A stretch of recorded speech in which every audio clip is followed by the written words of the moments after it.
네, 안녕하세요. 뉴웨이브 관세사무소 박소라 관세사입니다. 제가 지난번에 대기업 통관 관리팀의 그 경험을 조금 풀어보는 시간을 좀 가졌었는데요. 얘를 가지고 있는 그 공유드리면 좋지 않을까라는 생각에 대기업 통관팀에서는 이런 식으로 관세 절감을 합니다. 라는 영상을 한번 소개해드린 적이 있습니다. 그 영상에 이어서 이제 구체적인 내용을 하나씩 좀 설명을 드리려고 합니다. 오늘은 그 중에 FTA 관세 절감에 대해서 좀 말씀을 드리려고 하는데요.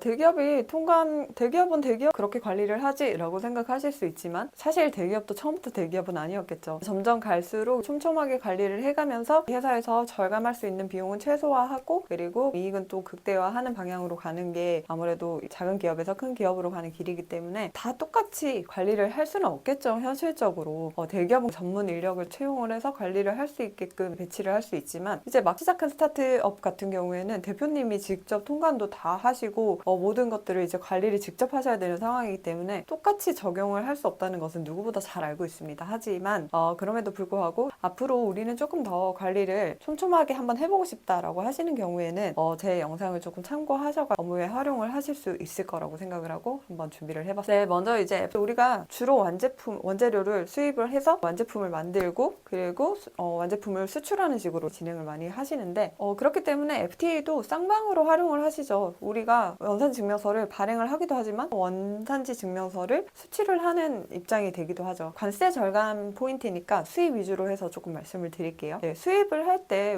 수출자가 원산지 증명서 발행해주면 적용할 수 있고 발행해주지 않으면 적용하지 못한다라고 정도는 알고 계시죠. 그런데 실제로 대기업에서는 가만히 앉아가지고 주면은 적용하고 안 주면 적용 안 하고 뭐 이럴까요? 사실 그렇지 않죠. 어떻게든 조금이라도 더 원산지 증명서를 받으려고 하겠죠. 네, 그래서 이제 제가 말씀드리는 것은 FTA 원산지 증명서는 수출자가 발행을 해주는 게 맞다. 수출자가 발행해주는 것이 의무는 아니지만 현재 그 무역 거래에서 FTA는 거의 필수적인 서류 중에 하나로 취급이 되고 있고 대부분의 수출자들이 FTA 원산지 증명서는 발행을 해줘야 된다는 인식을 가지고 있기 때문에 수입자가 적극적으로 요청을 하시고 그리고 우리가 얼마만큼 세이브를 할 수 있는지 사전에 검토를 하시는 것도 중요하다라는 말씀을 드리고 싶었습니다. 네, 그래서 수동적으로 수출자한테 요청을 하고 안 된다라고 하면 끝이 아니라 어떻게든 사전에 협의를 할 수 있으면 협의를 해서 가능한 원산지 증명서를 받는 쪽으로 준비를 하시는 것이 라는 말씀을 드리는 겁니다. 그래서 수입자가 적극적으로 FTA를 활용해야 된다라고 말을 하는데 어떻게 하면 적극적으로 활용을 할 수 있을까요?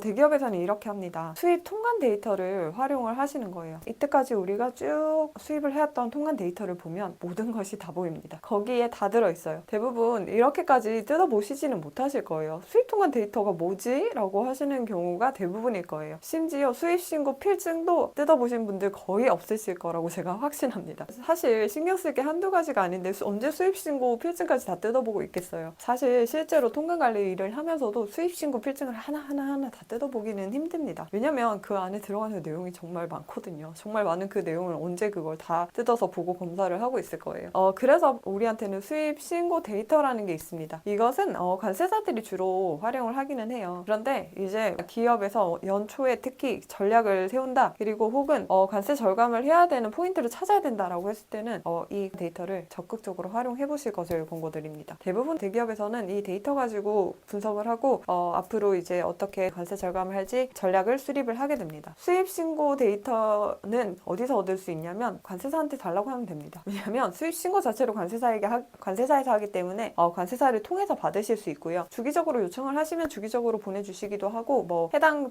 어떤 기간을 특정해서 요청하시는 경우에 그 기간을 설정해서 다운받아서 전달 받으실 수도 있습니다. 네, 그래서 이거 받으시면 이제 그런 것들을 보는 거예요. 이제 앞으로 우리가 수입했던 물품 중에 어떤 물품을 FTA를 지금 적용을 받고 있고 어떤 물품을 적용받지 않는지를 보실 수 있겠죠. 그래서 적용받지 않는 품목 리스트를 쭉 데이터를 한번 확인해 보시고 계산을 할 수 있을 겁니다. 만약에 원산지 증명서를 받으면 얼마만큼 관세를 절감할 수 있을지 데이터를 보면 나온다는 거죠. 그러면 이 데이터를 가지고 수출자한테 요청을 하는 거예요. 여태까지는 안 됐지만 지금부터는 될 수도 있습니다. 네, 이런 경우 상당히 많으니까 어떤 주기별로 이 데이터를 분석을 해서 많이 거래하는 업체들이 있죠. 많이 수입을 해오는 업체인데 FTA 효과가 있는 품목이고 FTA 협정 대상국이고 그럼에도 불구하고 여전히 아직까지 우리는 관세를 다 내고 있다라고 하는 경우에는 수출자한테 지속적으로 요청을 하셔야 돼요. 그리고 뭐 더 나아가서 직접적으로 협상을 할 수 있는 위치에 있다라고 하시는 대표님이라든지 뭐 구매 담당자라든지 이런 분들은 계약할 때 그런 것들까지도 같이 먼저 검토를 해볼 수가 있겠죠. 그래서 실제적으로 관세사들이 많이 이런 말들을 합니다. 구매 계약 당시부터 FTA에 대한 조항을 넣으셔라. 원산지 증명서를 발행해주는 의무를 거기다가 적으시거나, 그리고 FTA에 대한 이제 책임 여부도 같이 이제 포함을 시키기도 하는데, 어쨌든 간에 이런 협상에 내가 갈 수 있는 위치다라고 하시면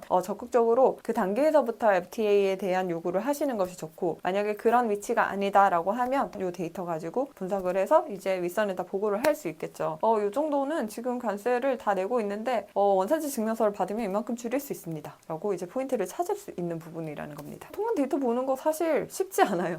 관세사들은 이제 늘 보는 일이고 그 데이터 가지고 분석하는 일이 직업이기 때문에 대부분 익숙하게 활용을 하지만 화주분들이 직접 보시기는 쉽지는 않으실 거예요. 네, 실제로 직접 이거 하는 거 너무 어렵다라고 하시는 경우에 이제 좋은 방법이 있죠. 관세사한테 요청을 하시면 됩니다. 별도의 컨설팅 영역으로 들어갈 수도 있지만, 만약에 거래하시는 관세사가 있으시다면 이 정도는 절감할 수 있는 룸이 있습니다 라고 안내를 해주실 거예요. 이런 것들을 좀 활용을 하실 수 있다는 점을 알고 가시면 좋을 것 같고요. 그리고 마지막으로 조금 유의하셔야 되는 점을 말씀을 드릴게요. FTA 절감액이 크면 클수록 좋다라고 생각을 하시죠. 그래서 제가 앞에서도 가능한 절감 받을 수 있는 것은 요청을 하셔서 원산지 증명서 최대한 받으세요 라고 말씀을 드렸지만, 최대한 절감을 많이 받으면 받을수록 리스크도 함께 증가한다는 것은 분명히 알고 가셔야 됩니다. 무슨 말이냐?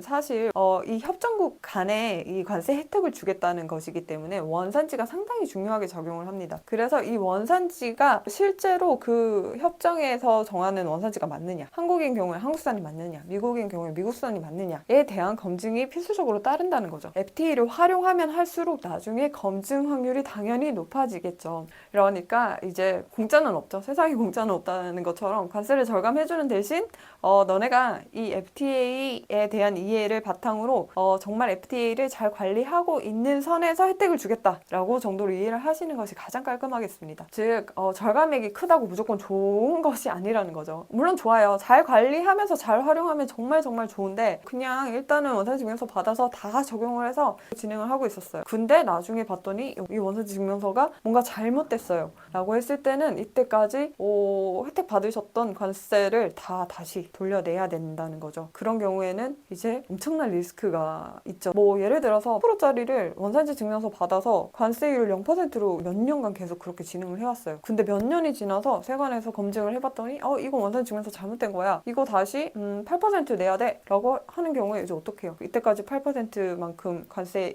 안 냈던 거 다시 다 내셔야 되는 거거든요. 네, 그렇기 때문에 무조건 관세 절감에만 신경 쓰실 거는 아니다. 최대한 활용하실 때 하시되 이 FTA라는 것은 순간 관리가 필요한 영역이다라는 것을 꼭 인지를 해주시기를 바랄게요.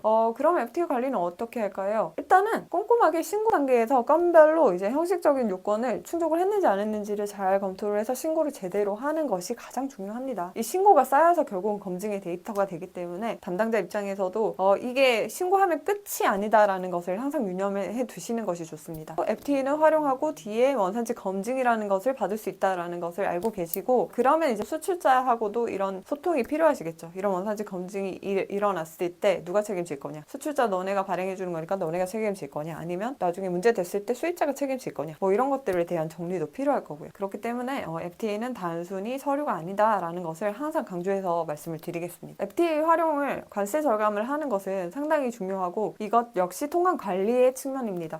대기업에서 통관 관리를 하는 이유가 뭘까요? 관세 절감에도 목표가 있지만 문제 없이 비즈니스를 운영하기 위해서 통관 관리를 하는 겁니다. 즉 우리는 관세 절감하고 싶은데 리스크는 안 받고 싶어 라고 하시면 통관 관리를 하셔야 된다는 거예요. 그래서 통관 관리를 한다는 건 뭐냐, 단순히 수출입 신고만 하는 게 아니다. 우리가 하고 있는 이 모든 프로세스가 문제 없이 리스크 없이 잘 돌아가고 있는지 점검을 하는 단계다 라고 인식을 해주시고 준비를 해주시면 좋을 것 같습니다. 네, 통관 관리 측면에서는 좀 제대로 한번 관리를 받으면서 진행을 하고 싶다라고 하시면 유앱으로 연락 주시기 바랍니다. 감사합니다.